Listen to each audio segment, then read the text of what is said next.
Good morning बच्चों, मैं जितेंद्र कुमार शर्मा स्वागत करता हूं आपका आज की कक्षा में। आज की कक्षा में बच्चों हम पढ़ने वाले हैं कक्षा 5 की पर्यावरण अध्ययन की पुस्तक अपना परिवेश का 18वां अध्याय, जिसका नाम है तरह तरह के घर।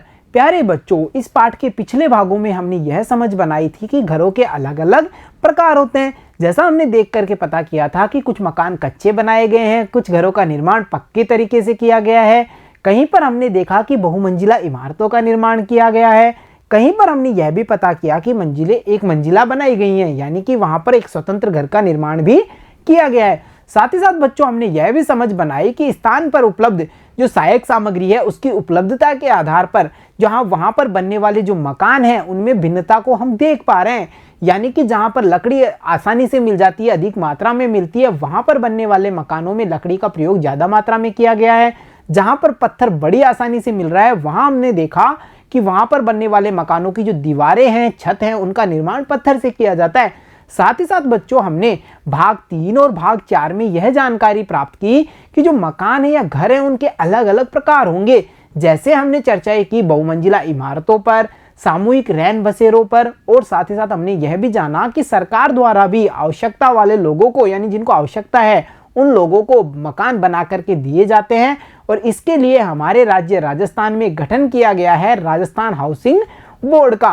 तो बच्चों पाठ को आगे बढ़ाते हैं और आज की इस कक्षा में हम जानकारी प्राप्त करने वाले हैं भारत के विभिन्न क्षेत्रों के मकानों के बारे में। यानी बच्चों हमें यह तो पता है कि भारत हमारा देश है वो कितना विशाल है, उसमें अलग अलग क्षेत्रों में अलग अलग प्रकार की जलवायु पाई जाएगी।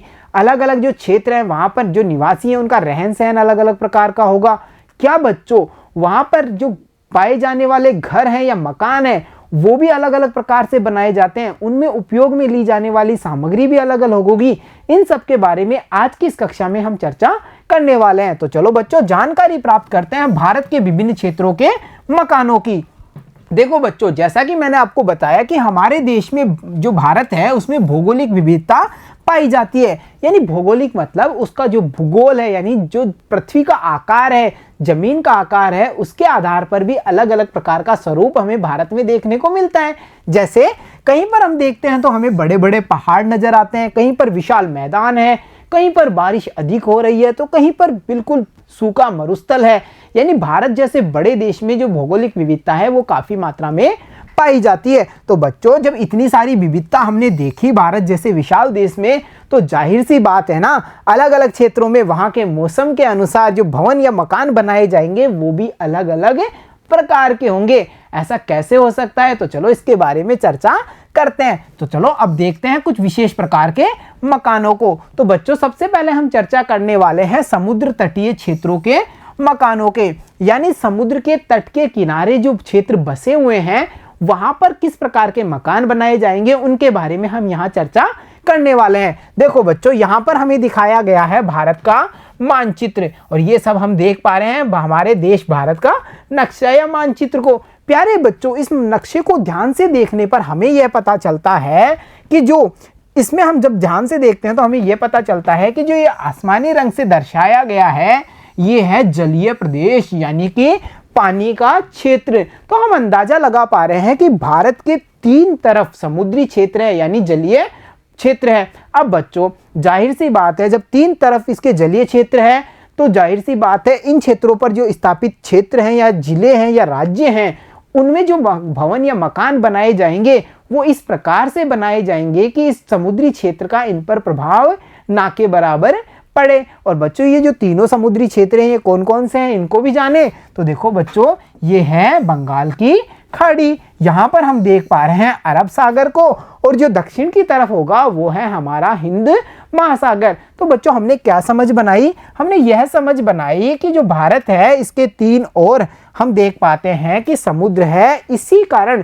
जो भारत के कई सारे शहर और गांव हैं वो समुद्र के किनारे बसे हुए हैं, और यहाँ पर बनने वाले मकानों को हम देखते हैं कि इस प्रकार से बनाया गया है कि उन पर इस समुद्री पानी का, समुद्र में आने वाले तूफान लहरों का कोई प्रभाव ना पड़े। तो देखो बच्चों होता क्या है कि समुद्र में ऊंची ऊंची लहरें उठती है ना, हमने देखा है ज्वार भाटा भी आता है, बड़ी बड़ी लहरें चलती हैं, कभी कभी समुद्री तूफान भी आते हैं।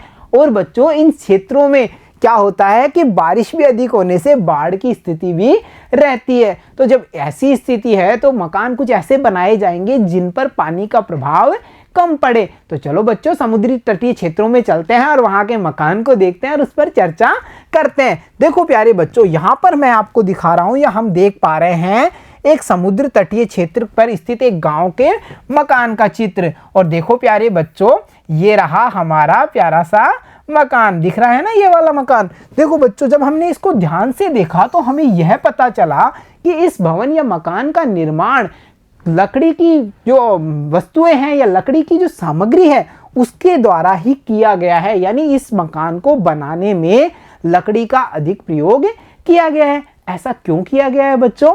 तो इस बात को हम जानेंगे कुछ आसान से प्रश्नों के माध्यम से। तो देखो बच्चों, देखिए और लिखिए में यहाँ बच्चों हम कुछ प्रश्नों के माध्यम से उस चित्र पर चर्चा करने वाले हैं और वो उसकी जानकारी प्राप्त करने वाले हैं। तो देखो बच्चों, यहाँ मकान की दीवारें मिट्टी की बनी हो तो क्या होगा? मतलब हमने जब चित्र को देखा तो हमने यह समझा कि इस भवन को या इस मकान को लकड़ी की सहायता से बनाया गया है, परंतु बच्चों अगर इसकी दीवारें मिट्टी से बनाई जाती तो क्या होगा? देखो बच्चों, जाहिर सी बात है, समुद्र के किनारे घर है, लहरें चलेंगी, पानी आएगा और बारिश ज़्यादा होती है, बाढ़ की स्थिति रहती है। अगर ये दीवारें मिट्टी की होती तो पानी में इन दीवारों का गिरने का पूरा संभावना होती है। कैसे होती है? हम क्या कह सकते हैं कि समुद्र तट पर मकान की दीवारें मिट्टी की बनी होंगी तो समुद्र तूफान या तेज बारिश पर आने पर वह नष्ट हो जाएंगी। इसीलिए यहाँ पर जो दीवारें हैं या मकान का निर्माण है वो लकड़ी से किया गया है। साथ ही साथ देखो बच्चों, अगले प्रश्न में हमसे पूछा गया है कि इन मकानों को बनाने में लकड़ी का प्रयोग अधिक क्यों हुआ है? आ रहा था ना विचार हमारे मन में कि इन मकानों को लकड़ी से ही क्यों बनाया गया है, तो उसे आधारित हमारा ये प्रश्न है। तो चलो देखते हैं, पता करते हैं कि ऐसा क्यों किया गया। समुद्र तटीय घरों के आसपास जंगल अधिक होते हैं जिससे लकड़ी बहुत आसानी से मिल जाती है। साथ ही साथ देखो बच्चों, लकड़ी समुद्री तूफान आदि से बचाव में भी सहायक होती है। अगर ये दीवारें मिट्टी की होती तो समुद्री जो तूफान है, पानी आता है, उससे वो नष्ट हो जाती, परंतु लकड़ी है इस तूफान को झेल पाने में सक्षम होती है और मकानों का नुकसान भी नहीं होता है। इसी कारण और साथ ही साथ हमने यह भी जाना कि वहां पर समुद्री क्षेत्र के आसपास जंगल काफी मात्रा में है जहां पर लकड़ी बड़ी आसानी से मिल जाती है।